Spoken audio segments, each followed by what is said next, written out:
Vamos a abrir nuestras Biblias a Primera de Timoteo.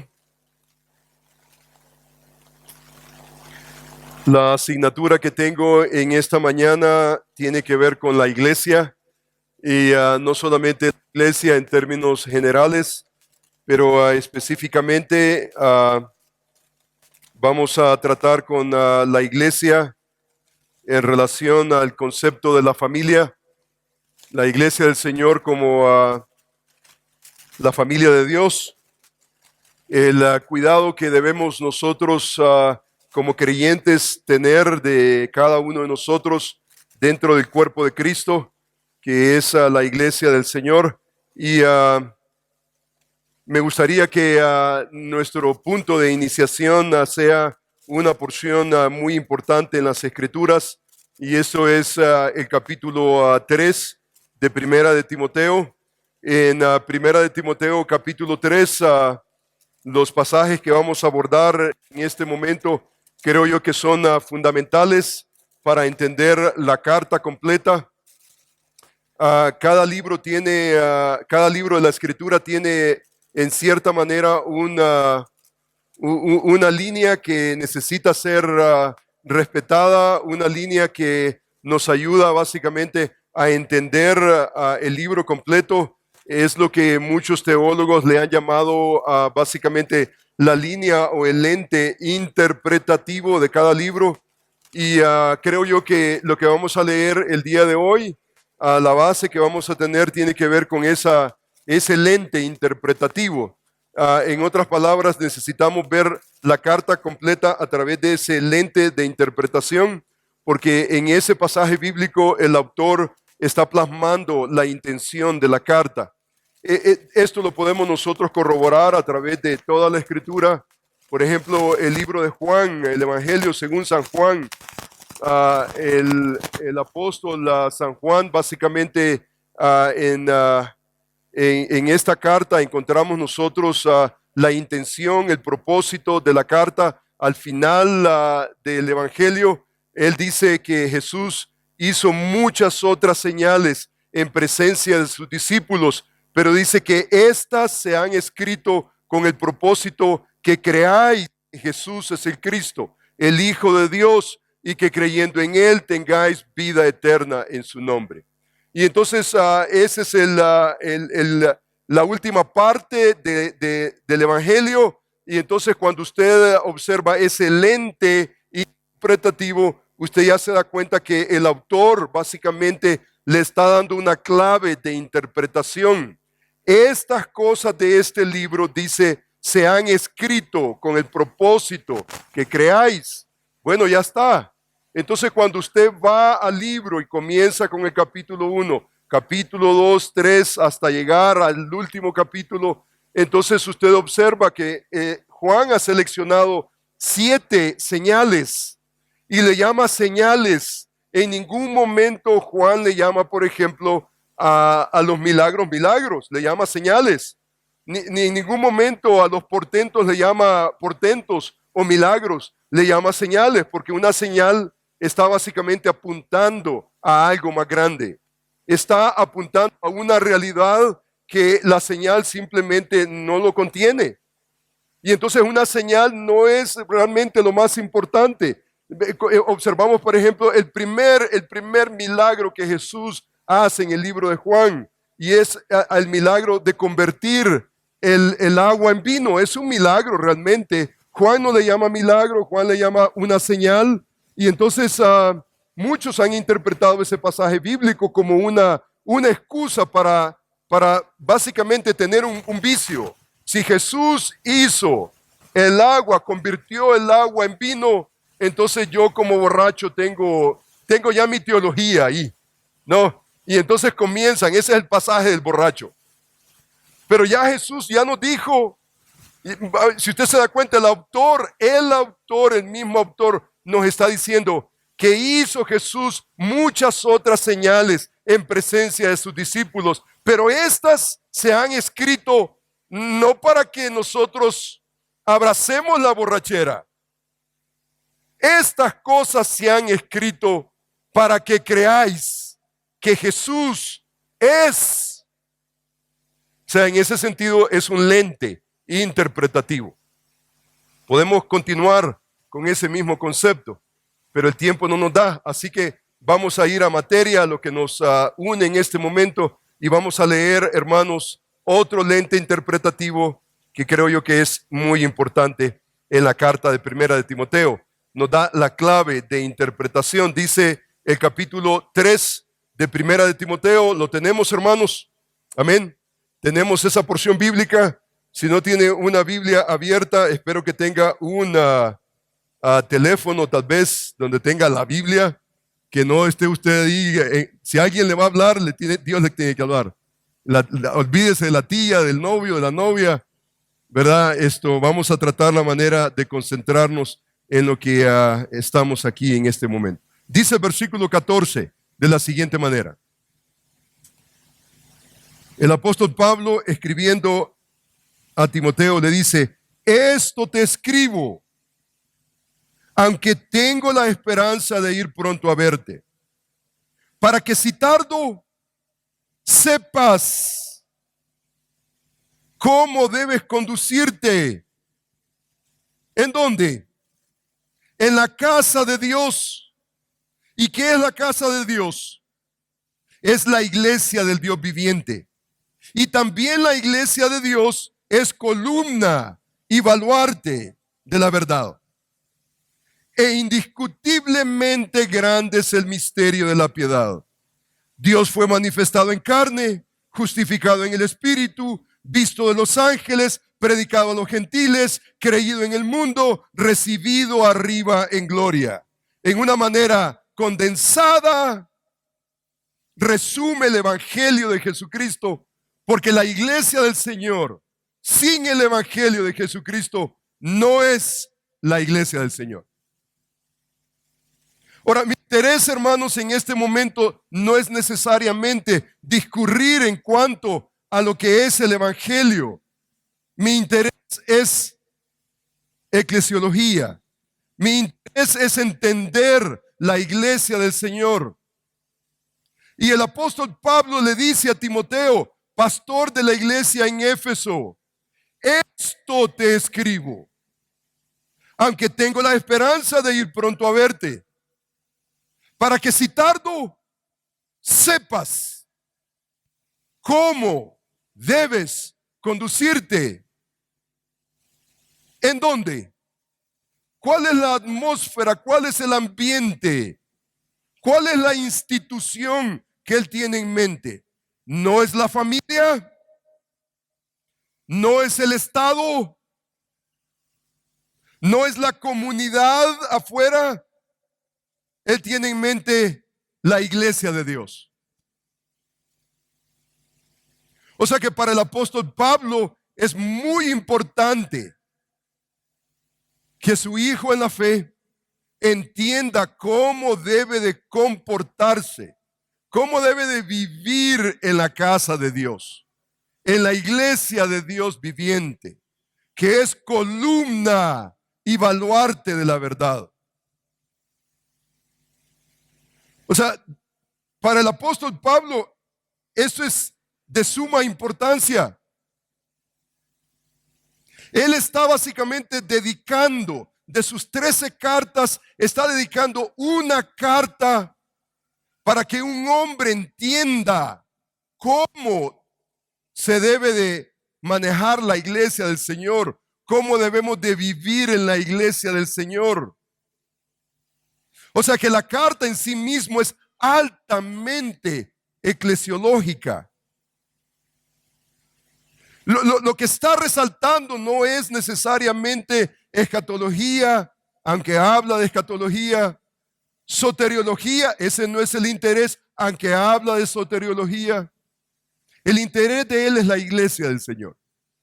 No solamente del Señor, pero cómo nosotros nos relacionamos con la iglesia del Señor. Para Pablo es importante.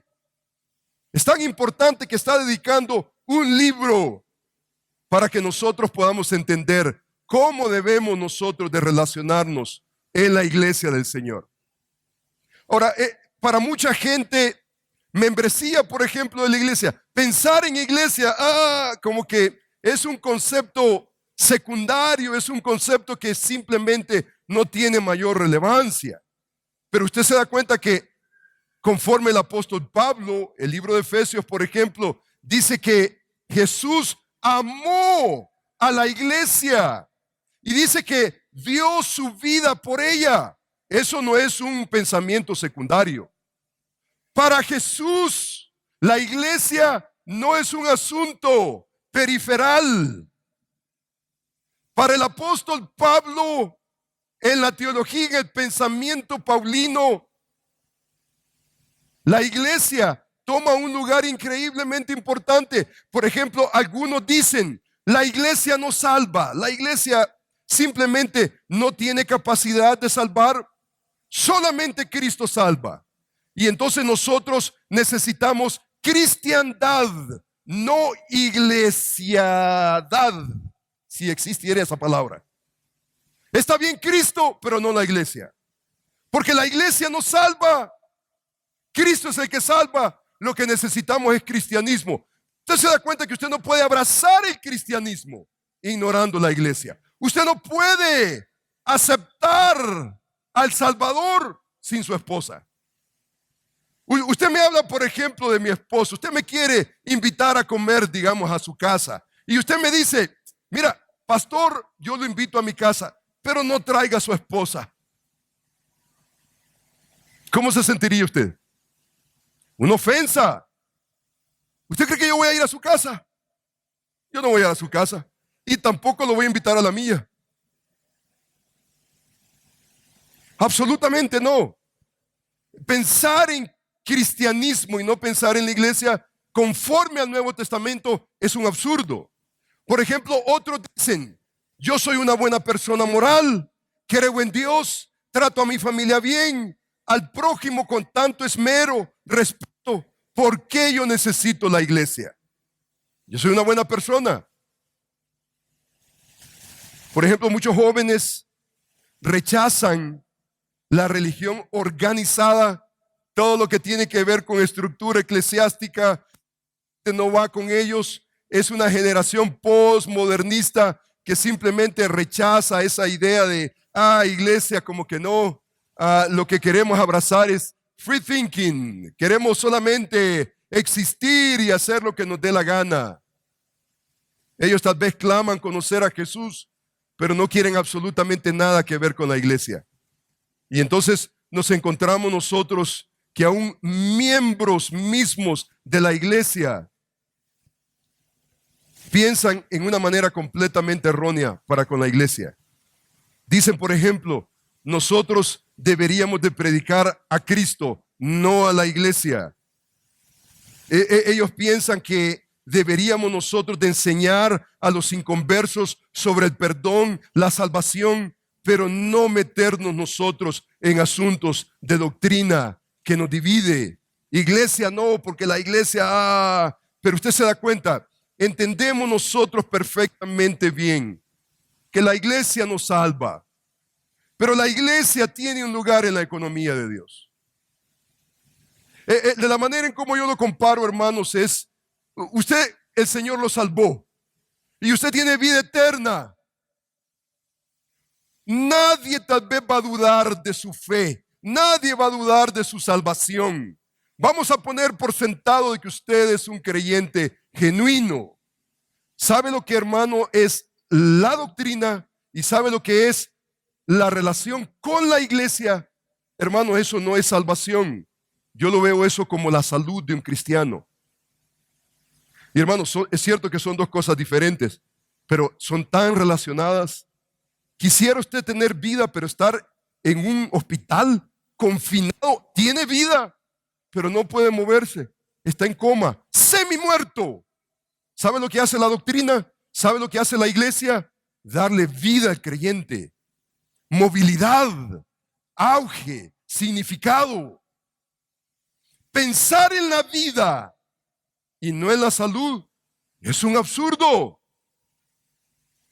La Escritura no presenta este escenario como un asunto contrario. Algo acá, salvación acá, doctrina acá, absolutamente. Son dos caras de una misma moneda que usted y yo necesitamos aceptar. Yo me pregunto, si la iglesia no es tan importante para algunas personas, ¿por qué encontramos tanta evidencia en el Nuevo Testamento sobre la iglesia? Especialmente en el Nuevo Testamento, usted entra al Nuevo Testamento, no existe tal idea como un cristiano solitario, desconectado de otros hermanos de la iglesia local. No existe tal cosa. Al que Dios va salvando, Dios lo va uniendo a una iglesia local. Porque es un peligro que usted sea un llanero solitario. Es un peligro que usted esté desconectado de la iglesia de Dios. El patrón que encontramos en el Nuevo Testamento es permanecer. Dios salva y entonces Dios une. Y entonces comenzamos a ver, por ejemplo, John Stott tiene una frase muy preciosa, un teólogo muy respetado. Él dice, la iglesia se ubica, dice él, en el centro de los propósitos eternos de Dios. Dice él, no es un pensamiento divino secundario, no es un accidente histórico, es el diseño de Dios. Y es el diseño de Dios para usted y para mí, como creyentes. Encontramos nosotros a uno de los grandes padres de la iglesia, Cipriano, en el tercer siglo, y él dijo esto de la iglesia: no puedes tener a Dios como padre a no ser que tengas a la iglesia como madre. Ahora, en cierta manera, la frase es un poquito controversial, especialmente a la luz de otras religiones, pero no está mal Cipriano en decir que no puedes tener a Dios como padre a no ser que tengas a la iglesia como madre. Hay una relación y eso es lo que básicamente se está tratando de destacar. Por ejemplo, Calvino dijo lo siguiente, gran reformador, respetable, aún en mi consideración mayor que Lutero, especialmente en lo que es teología. Él decía, por ejemplo, él llamó a la iglesia la madre de todos los piadosos. Usted es una persona piadosa, usted tiene una relación con Dios, la iglesia es la madre de todos los piadosos. Aquí, donde vamos a encontrar a los piadosos, los que realmente tienen una comunión, una relación con Dios, es en la iglesia del Señor, la iglesia local. O sea que una iglesia que ama, que entiende, que obedece, que proclama la verdad de Dios en Cristo, es el único lugar donde podemos vivir en una manera piadosa, en una manera saludable, en una manera correcta, no solamente delante de Dios, pero delante de la gente que está a nuestro alrededor. Entonces aquí está el apóstol Pablo instruyéndonos. Aquí está el apóstol Pablo diciéndonos en esta porción de la Escritura: esto te escribo, aunque tengo la esperanza de ir pronto a verte, para que si tardo sepas cómo debes conducirte en la casa de Dios. Ahora, acuérdense que la casa es de Dios, no es casa. Ahora, en mi casa yo puedo hacer lo que me dé la gana.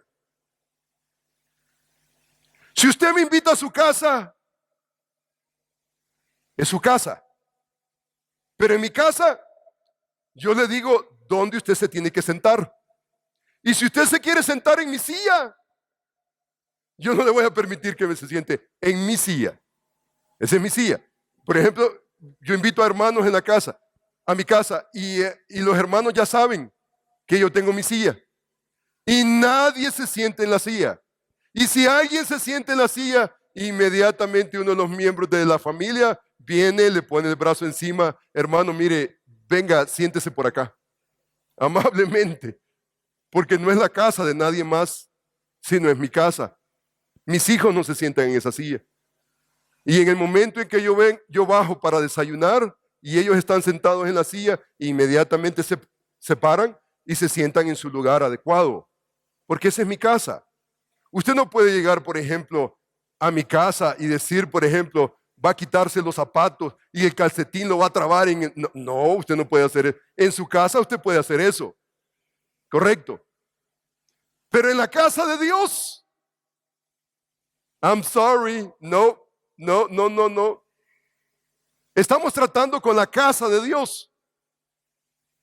Y entonces Pablo está preocupado porque Timoteo, el pastor, no solamente puede entender y concebir, pero que él pueda enseñar a una iglesia a cómo conducirse en la casa de Dios. Toda la carta tiene que ver precisamente con eso, cómo nosotros debemos de tratar la iglesia de Dios, la casa de Dios, no nuestra casa. En su casa usted puede hacer lo que le dé la gana, pero en la casa de Dios, Él es el dueño. Y lo que está establecido por el Señor. El Señor es el que ha establecido. Y entonces, usted observa, por ejemplo, se describe aquí la casa de Dios de la siguiente manera. Dice, esto te escribo para que sepas cómo debes de conducirte en la casa de Dios. Y la casa de Dios, que es la iglesia del Dios viviente. Y dice que es columna y es baluarte de la verdad. Eso es la iglesia del Señor.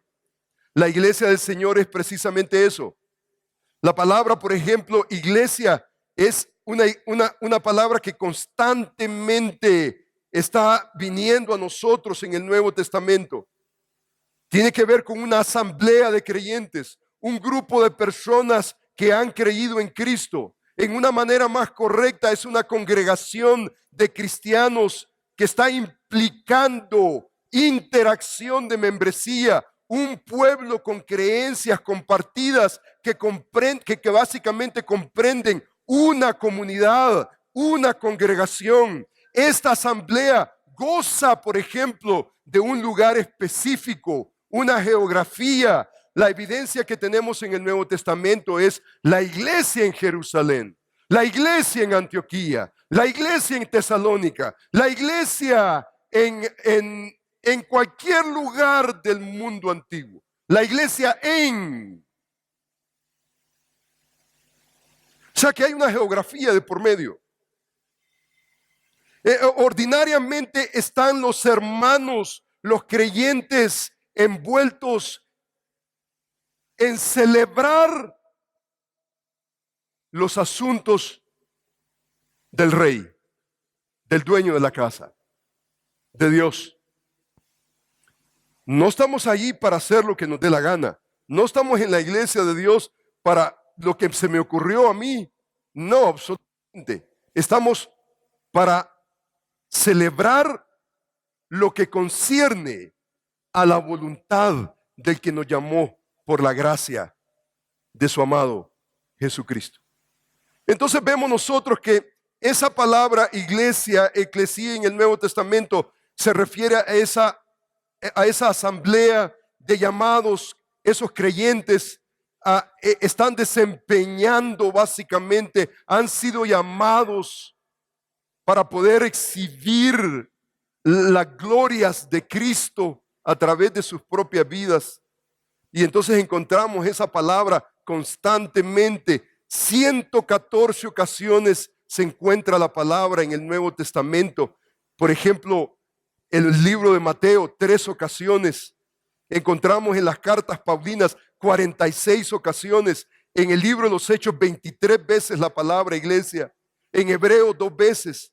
1 en tercera de Juan, Santiago.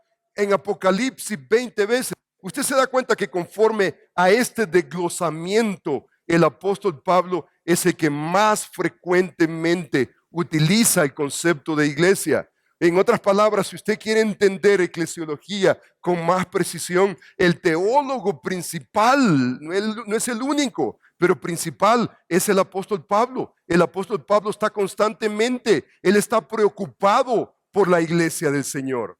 Él desea que nosotros entendamos.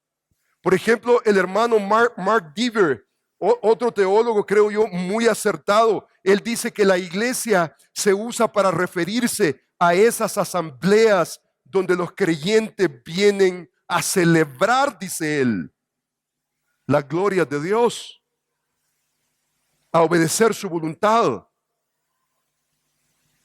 Un elemento importante en eclesiología es que en la mayoría de los casos, yo he contado 90% por lo menos de los casos de la palabra eclesía, es en referencia no necesariamente a la iglesia universal, sino a la iglesia local.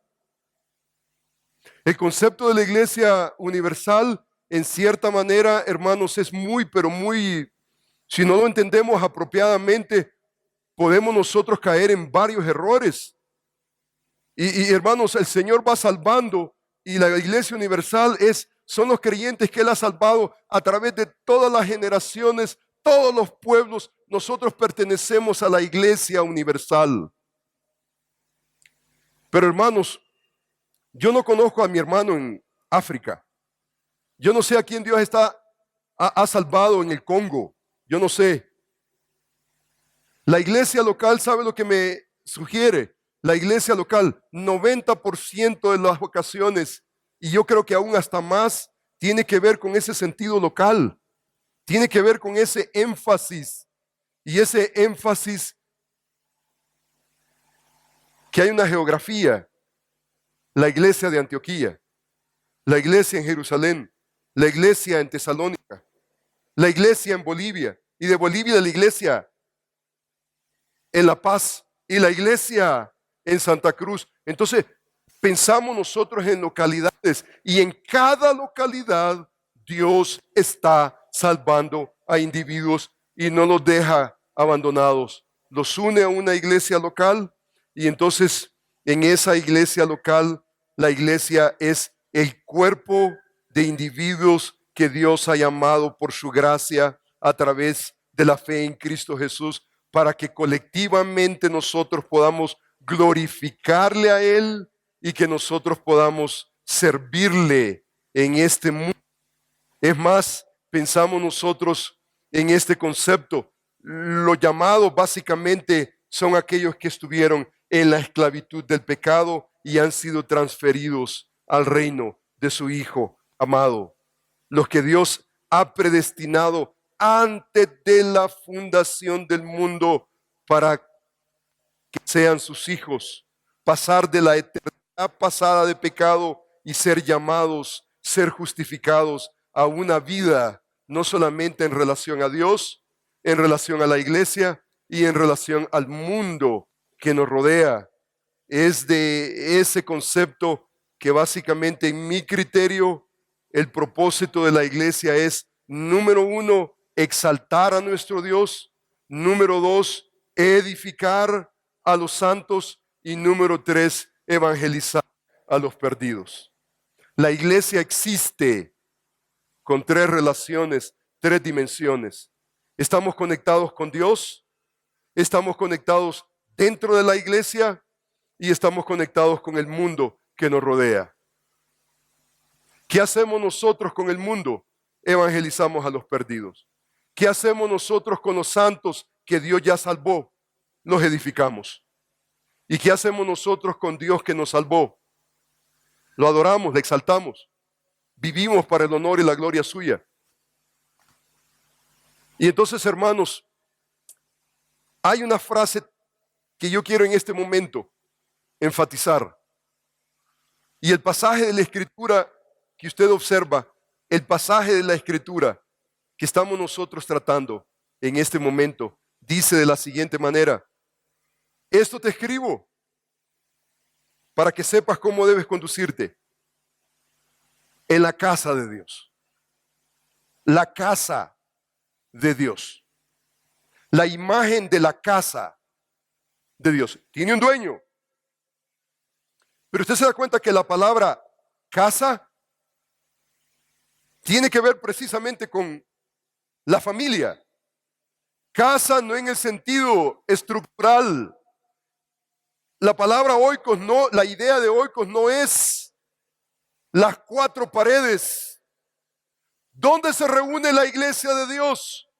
En 4 paredes. La iglesia no son las 4 paredes. La iglesia de Dios son los redimidos, los hombres, mujeres que Dios está salvando y que está uniendo a la iglesia de Dios. La iglesia de Dios es la casa de Dios, no las 4 paredes, sino individuos. Por ejemplo, dice el libro de Gálatas, capítulo 3, versículos 26 y 29, dice: pues todos sois hijos de Dios por la fe en Cristo Jesús. Todos sois hijos de Dios. En virtud de que tenemos nosotros fe en Cristo Jesús, entonces todos nosotros somos hijos de Dios y hay un Padre celestial. Cuando comenzamos a pensar, Dios, ¿quién es Dios? Dios no solamente es el soberano, el Rey de reyes, Señor de señores, pero Él es nuestro Padre celestial. Y nuestro Padre celestial tiene hijos que va añadiendo a la iglesia del Señor, los redimidos, los que creen, los que tienen fe por la fe en Cristo Jesús. Dice Pablo: porque todos los que habéis sido bautizados en Cristo, de Cristo estáis revestidos. Ya no sois ya más judío, griego, esclavo, libre, varón, mujer, porque todos vosotros sois uno en Cristo Jesús, y vosotros sois de Cristo. Ciertamente linaje de Abraham sois, herederos según la promesa. Eso es lo que nosotros somos. En ti serán benditas todas las familias de la tierra. Esto es lo que nosotros, en tu simiente, en Cristo Jesús, hemos venido a ser hijos.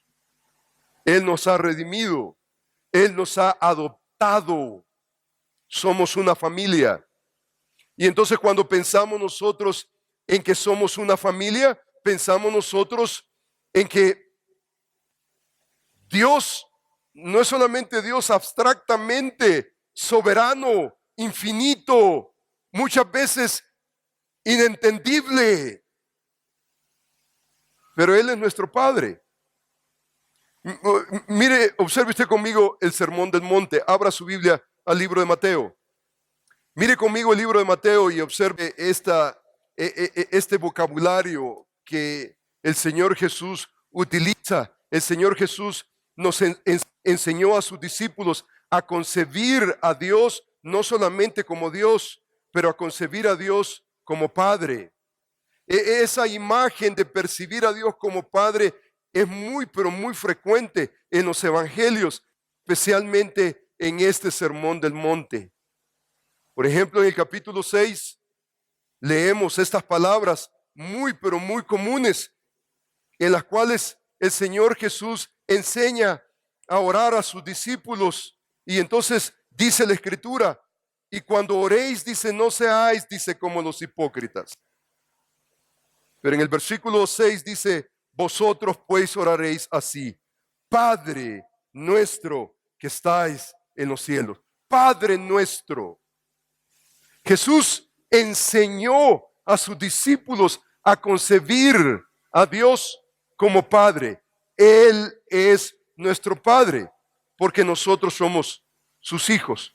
Usted se da cuenta que en la capacidad, en la relación de que Dios es Rey, usted es un súbdito. En la capacidad de que Él es Señor, usted es un siervo. Pero en la capacidad de que Dios es Padre, usted es un hijo. Y entonces Jesús enseñó a sus discípulos, nos enseñó a nosotros como discípulos de Él, cómo vamos a concebir la deidad. No solamente como el soberano, Rey de reyes, Señor de señores. Él es nuestro Padre. Y cuando nosotros nos referimos a nuestro Padre, le llamamos Padre nuestro que estás en los cielos. santificado sea tu nombre. Usted se da cuenta que hay, en cierta manera, una intimidad, hay una relación, y es una relación no solamente de rey a súbdito, no solamente de señor a siervo, pero una relación de padre a hijo. Mire usted, por ejemplo, el versículo 25. Mire el versículo 25. Perdón, el capítulo 6, versículo 25 de este mismo pasaje, este mismo sermón. En el capítulo 6, versículo 25, encontramos nosotros, por tanto, dice Jesús, no os afanéis por vuestra vida, qué habéis de comer, qué habéis de beber, ni por vuestro cuerpo, qué habéis de vestir. ¿No es la vida más que el alimento y el cuerpo más que el vestido? Mirad las aves de los cielos, dice, que no siembran, no siembran, dice, ni recogen en granero, dice, y vuestro Padre celestial las alimenta. ¿No valéis mucho más vosotros que ellas, los lirios del campo, las aves de los cielos? O sea que la pregunta que Jesús está alzando es, mira, en virtud de que nosotros somos hijos de Dios, hay una relación que la creación no tiene. Ni los lirios del campo, ni las aves de los cielos. ¿No valéis vosotros más que ellas? Vuestro Padre Celestial alimenta, vuestro Padre Celestial crece. Dice en este mismo pasaje de la Escritura, mire conmigo lo que dice el pasaje. Más adelante dice, no os afanéis pues diciendo qué comeremos, o qué beberemos, o qué vestiremos, versículo 31. Porque los gentiles que no tienen conciencia de Dios ni una relación con Dios, los inconversos buscan todas estas cosas. Ellos buscan el comer y el beber y el vestir. Pero vuestro Padre Celestial sabe, vuestro Padre Celestial sabe que tenéis necesidad de todas estas cosas. O sea que aquí hay una relación. Y la relación es una relación no solamente íntima, pero es una relación que los teólogos han concebido. La impasibilidad de Dios, por ejemplo, no imposibilidad, impasibilidad de Dios. Esa idea de que Dios está tan lejano allá en el infinito que Él no se relaciona conmigo. No, no, no, no, no. Él es tu Padre y Él sabe y Él conoce y Él entiende. Y entonces Él nos dice, vosotros oraréis así, Padre nuestro que estáis en los cielos. Dice, la opción de ustedes no es como los gentiles, como el mundo. No, no. La opción de ustedes, ¿cuál es? Ustedes tienen un Padre que sabe su necesidad. Eso no cancela la realidad de que usted y yo necesitamos venir delante de Él y necesitamos una relación en la cual dependemos todos los días de nuestra vida. Por eso el pasaje termina diciendo, dice el versículo 33, mas buscad primeramente el reino de Dios y su justicia, y todas estas cosas os serán añadidas. Así que no os afanéis por el día de mañana, porque el día de mañana traerá su propio afán. Basta, dice, a cada día su propio mal. O sea que ¿cómo vamos a vivir? Vamos a vivir un día a la vez, dependiendo de nuestro Padre. Cada día no nos va a dar el maná para una semana ni un mes. Con todo lo que nosotros entendemos la importancia del ahorro, usted tiene que ahorrar, tiene que invertir, pero usted se da cuenta que eso puede ser un peligro, porque el peligro ¿cuál es? Poner su confianza en la cuenta de banco y en sus inversiones. No, como hijos de Dios, tenga usted o no tenga, Usted no quiere ser como aquel necio que había acumulado tanto, y dice, ¿qué haré? Edificaré graneros más grandes y al final le diría a mi alma, alma, ¿cuántos bienes tienes para tanto tiempo? Goza. Y dice, esta noche vienen a pedir tu alma y lo que has acumulado, ¿para quién será? No queremos vivir de esa manera. Queremos vivir un día a la vez dependiendo del pan de cada día de nuestra vida. Dios no nos va a abandonar. Pero usted se da cuenta que en este sermón hay un concepto precioso también, un concepto muy lindo, porque una cosa es que Dios está en su liga, Él está solo, usted no es Dios, usted no puede ser Dios. Pero es muy interesante que en este sermón Jesús ordena algo a los discípulos que tiene que ver con el carácter de Dios, que usted y yo necesitamos de alguna manera adoptarlo. Concebimos a Dios como Padre, hay un acercamiento, hay ternura, no hay abandono. Significa, tú eres mi hijo. Si yo le doy de comer a las aves de los cielos y yo tengo la capacidad de crecer a los lirios del campo, tú vales más que todos ellos. Yo soy tu padre. No va a haber necesidad. Vas a estar satisfecho. Eso no significa necesariamente abundancia. Eso no necesitamos pensar monetariamente. Satisfacción, va a haber satisfacción en tu alma, aunque haya escasez. Porque ahí está tu Dios, tu Padre. Él va a obrar y Él se va a manifestar. Y entonces en el sermón encontramos una frase preciosa que yo creo que es, en el sermón, yo creo que es el clímax del sermón del Señor Jesús. Y dice en el capítulo 5, mire conmigo el capítulo 5, mire lo que dice el versículo 48. Mire lo que dice el versículo 48. ¿Lo tenemos, hermanos? Dice el versículo 48. Sed, pues, vosotros perfectos, como vuestro Padre que está en los cielos es perfecto. Sed, pues, vosotros perfectos, como vuestro Padre celestial es perfecto. No podemos ser en toda la dimensión perfectos como Dios en lo absoluto. No podemos.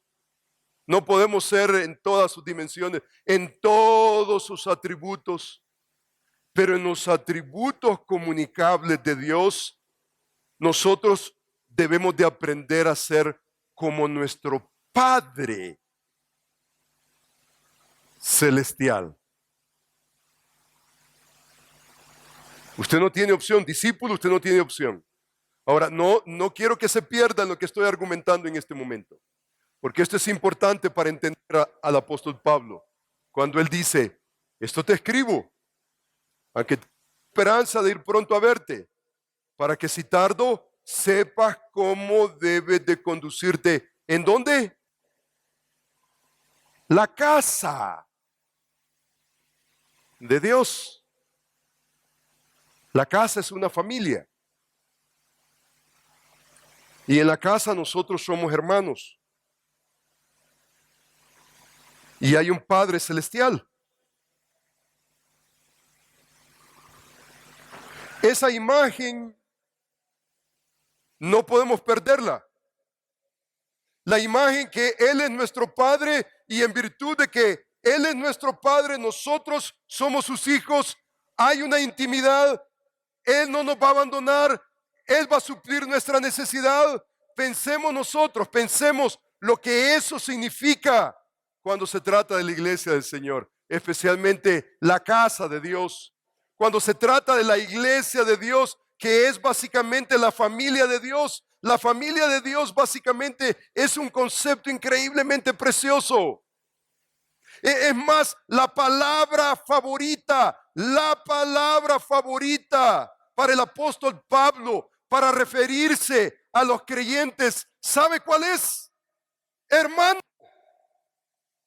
Constantemente, hermano, adelfo y plural, constantemente, figurativamente está diciendo a los miembros de esa comunidad cristiana que están conectados los unos con los otros con la sangre.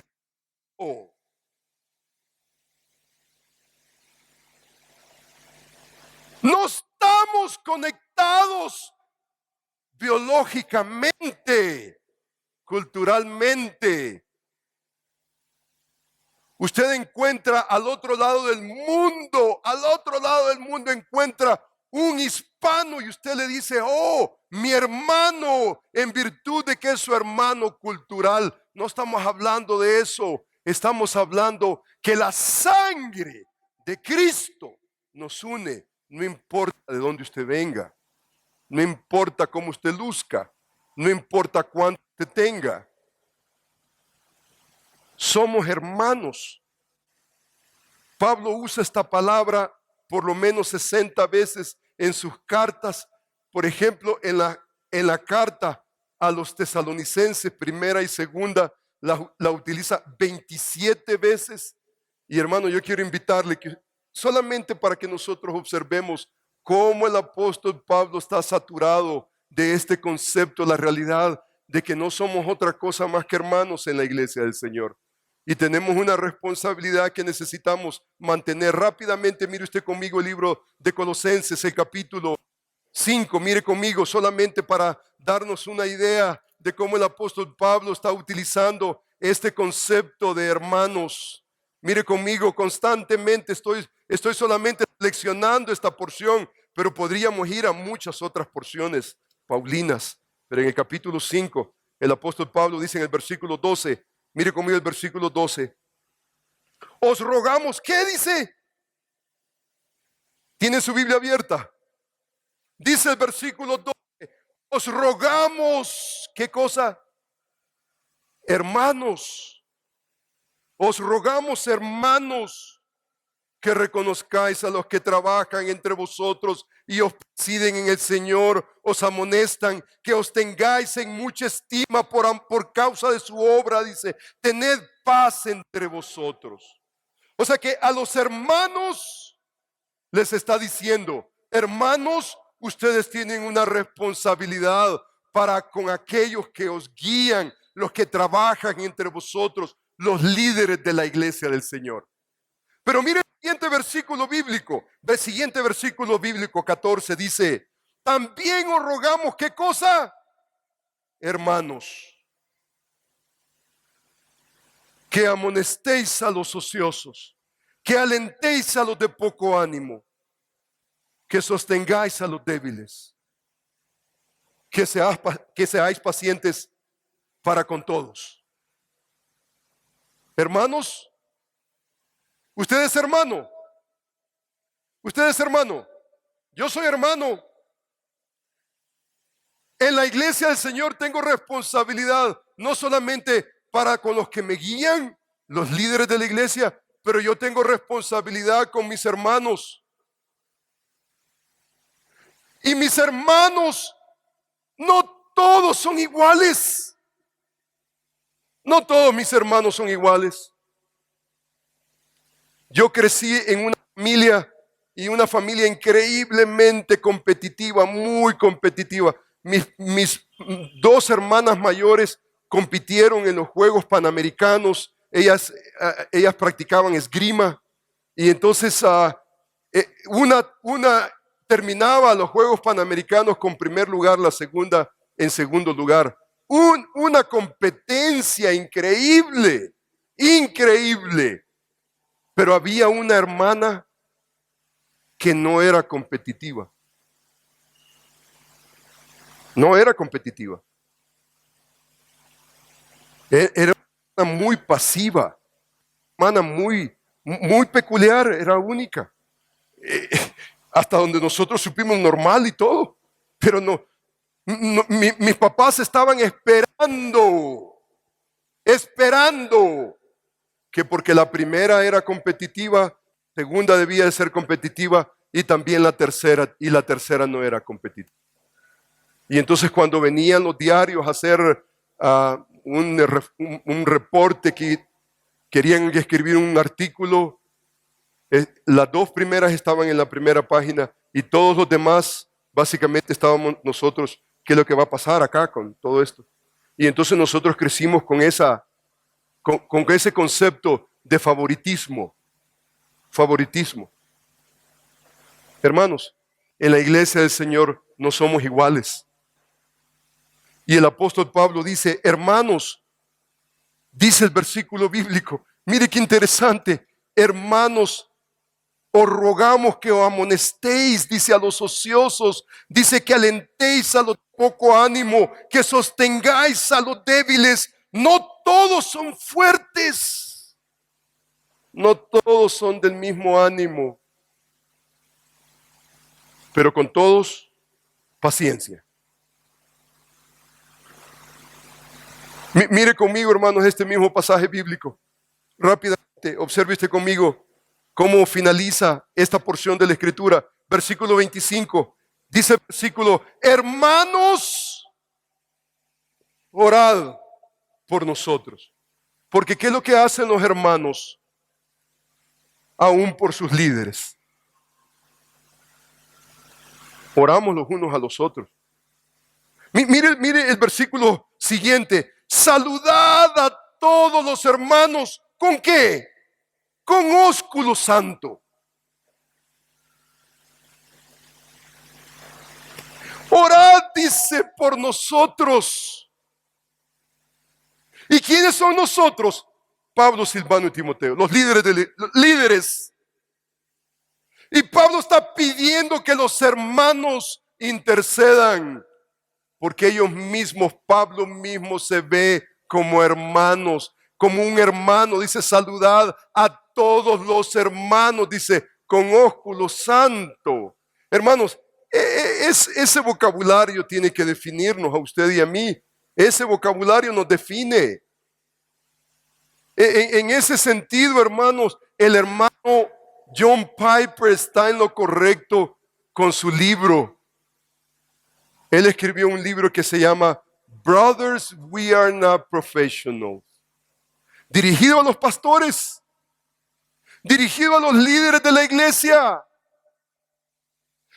En la iglesia del Señor, al final del día, usted no es profesional, aunque usted pudiera ser profesional. Pero en la iglesia del Señor, usted es simplemente, por la gracia de Dios, hermano. Y no todos somos iguales. Pero con todos necesitamos paciencia. Y necesitamos tratarnos con ósculo santo.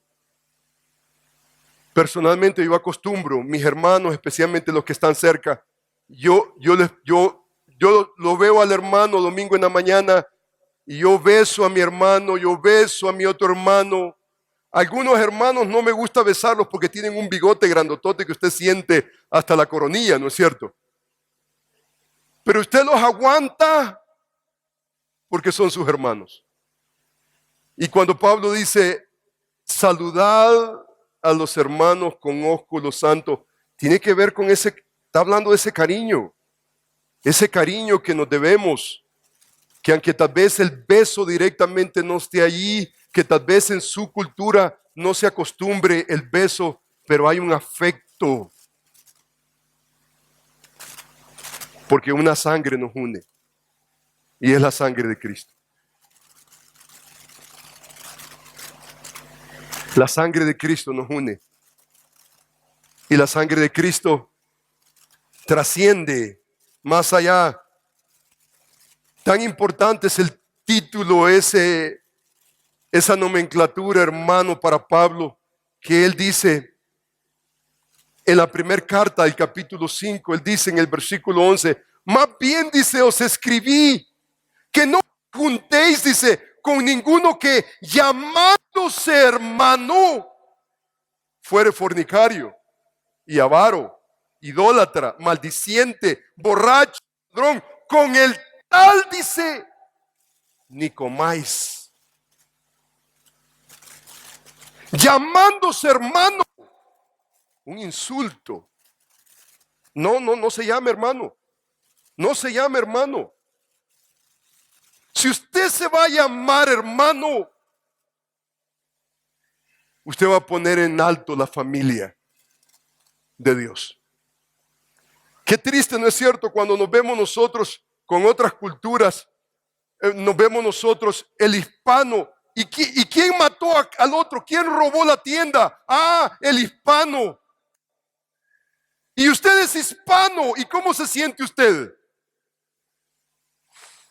¿Se siente usted terrible? Usted quiere quitarse el nombre hispano ante una atrocidad terrible. No.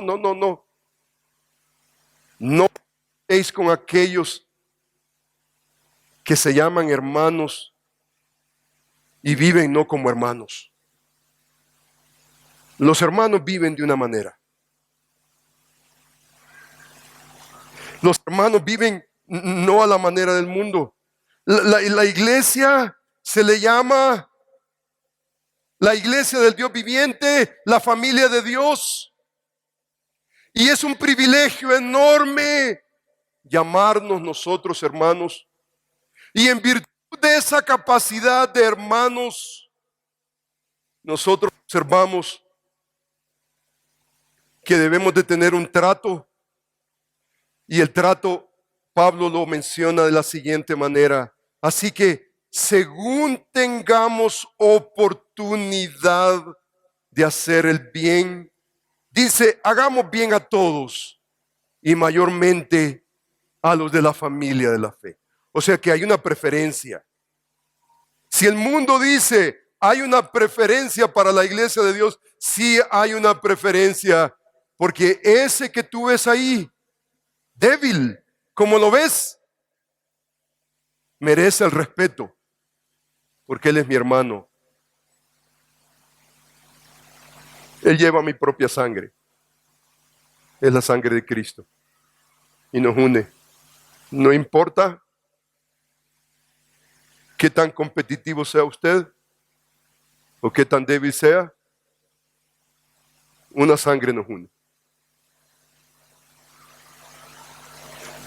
El apóstol Pablo en el capítulo 6 de Primera de Timoteo, nuestra carta, dice, a los que tienen amos creyentes, dice, no los tengan en menos por ser hermanos, sino sírvanles mejor, por cuanto son creyentes y amados los que se benefician de vuestro servicio. Esto enseña y exhorta. Entonces, ¿cómo voy a tratar yo a mi hermano que trabaja en mi compañía? Lo voy a tratar y lo voy a tratar mejor. ¿En virtud de qué? En virtud de que es mi hermano. En virtud de que es mi hermano, tiene privilegios que uno que no es mi hermano no los tiene.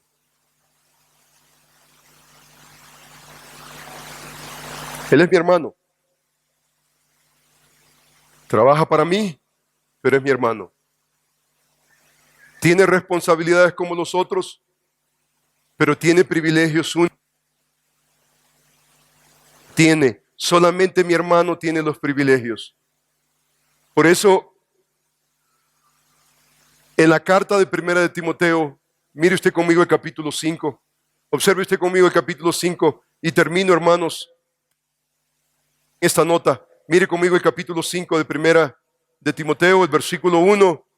Dice el versículo de la siguiente manera, porque nosotros somos una familia en Cristo, dice el versículo 1 del capítulo 5. no reprendas al anciano, sino exhórtale como qué, como a padre, a los jóvenes como a hermanos, a las ancianas como a madres, a las jovencitas como a hermanas, con toda pureza. Esa es la iglesia del Señor. La iglesia del Señor es una familia. ¿Y cómo voy a tratar yo al anciano? Lo voy a tratar como mi padre. ¿Y cómo voy a tratar a la hermana mayor, anciana? Como mi madre. A mis hermanos, ¿cómo los voy a tratar? Voy a tratarlos como mis hermanos. A las hermanas como hermanas con toda pureza, porque somos una familia en Cristo. Y mire lo que dice el siguiente versículo bíblico, que toma un giro importante, porque somos una familia en Cristo. No somos una corporación, no somos una compañía. En una compañía, usted entra y usted ha entrado a la compañía a producir. Y si usted no produce, ¿qué hace? Afuera. En la iglesia del Señor no es eso. La iglesia del Señor somos una familia. Estamos unidos no por productividad, estamos unidos por la sangre de Cristo.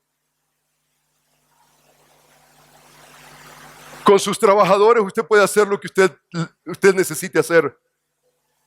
En una nación, ¿qué es lo que hacemos nosotros?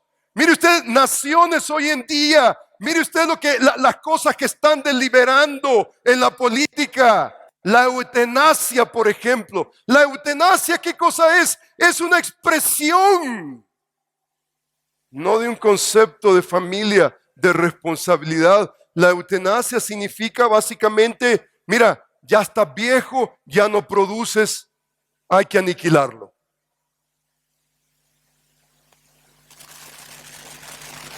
¿En la iglesia de Dios? No. En la iglesia de Dios, mire lo que dice Pablo. Versículo 3 dice, honra. ¿A quién? Honra a las viudas que en verdad lo son. Y en una sección completa, nos ayuda a entender la responsabilidad que nosotros tenemos con las viudas. Y dice el versículo bíblico, mire qué interesante, el versículo, sea puesta en lista solamente la viuda, dice el versículo, una viuda no menor de 70 años. 70 años, anciana, no puede producir. Eutanasia. No en la iglesia de Dios, tal vez en la cultura, pero en la iglesia de Dios tenemos una responsabilidad. ¿Y sabe cuál es la responsabilidad que tenemos? Es de honrarlas. Y cuando usted hace un estudio en esta carta de la palabra, honrar, las implicaciones son económicas. Tú no abandonas a tu abuelo, tú no abandonas a tu padre, tú no abandonas a la viuda. Una responsabilidad porque somos una familia.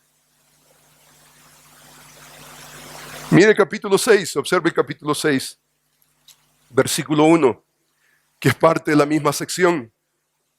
Dice el versículo 1, todos los que están bajo el yugo de esclavitud tengan a sus amos por dignos de todo honor para que no sea blasfemado el nombre de Dios y de la doctrina. Los que tienen amos creyentes, no los tengan en menos por ser hermanos, sino sírvanles mejor. Aquí está la relación, hermano, entre un amo y un siervo. ¿Cuál es la relación? La relación no solamente con la viuda, pero la relación con el esclavo. Es tu hermano en Cristo. Tú no te aprovechas de tu hermano en Cristo. Tú lo tratas mejor en virtud de que es tu hermano. Jesús dijo, y termino con esto, Mirando, dice, a los que estaban sentados alrededor, él les dijo: he aquí mi madre y mis hermanos, porque todo el que hace la voluntad de Dios, este es mi hermano y mi hermana y mi madre. Jesús incipientemente definió lo que la iglesia el día de mañana iba a llegar a ser. Somos una familia en Cristo que hacemos conforme a la voluntad de nuestro Padre que está en los cielos. Aún el apóstol Pablo a los ancianos les dice que uno de los requisitos de los ancianos es gobernar bien su casa, que tengan a sus hijos en sujeción con toda honestidad, porque el que no sabe gobernar su propia casa, ¿cómo cuidará de la iglesia de Dios? ¿Sabe dónde aprendemos nosotros a hacer iglesia? Aprendemos a hacer iglesia en la casa, no en la corporación, sino en la casa. Porque la casa tiene ese concepto de que Dios nos ha unido en su gracia. No importa de dónde usted venga, la lengua que hable, cómo usted luzca, cuánto usted tenga, Él nos ha dado su gracia. Y la pregunta que yo tengo para usted en esta mañana es: ¿trata usted cada relación en la iglesia de Dios realmente como la familia? ¿Trata a los ancianos como padre? ¿A las ancianas como madre? ¿Como hermano, hermana? ¿Buscando cómo bendecir a su hermano, a su hermana? Incline su rostro en este momento y hable con el Señor. Hable con Dios.